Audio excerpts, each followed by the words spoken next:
going to be working on our mobility right now. So to do this, you're going to need a partner, a shirt, a band. Right now we have a towel. One partner is going to lay down on the ground, and you can see here in our normal stance when we lay down on the ground, we have a gap between our back and the floor, right? So that's just how our normal back arches. What we're going to be working on is the pelvic tilt. So bringing our hips back like we're sucking our belly button down to the ground, so that way there's nothing that can fit through here.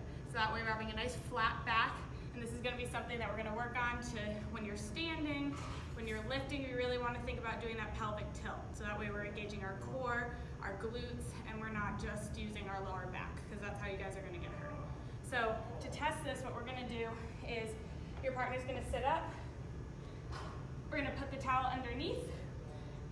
And from there, just normally, if she's just in a normal laying down, I can pull this right out from underneath her, right? Because there's that gap. What we want to work on is preventing that from happening. So Nicole's going to do the pelvic tilt, so she starts normal. She's going to tilt her hips back, her belly's flat, back's flat, and I can't pull this out, right? So that partner's going to be holding that for 30 seconds, then they're going to relax for 30 seconds, and then you'll go through that again. So again, really focusing on bringing those hips. You don't need to clench your abs, but just thinking about bringing those hips forward. So it's a nice flat line.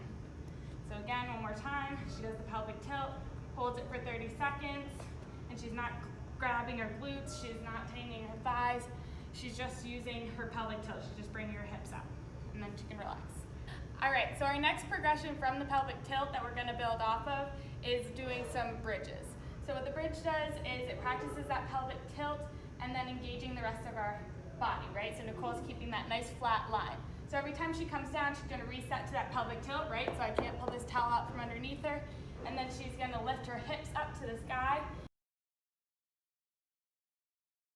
She doesn't have to overarch and really stick her hips out, rounding her back. We don't want that, nice and flat. We don't want her to dip down like that and let her butt sink. We want it a perfect, nice line like this.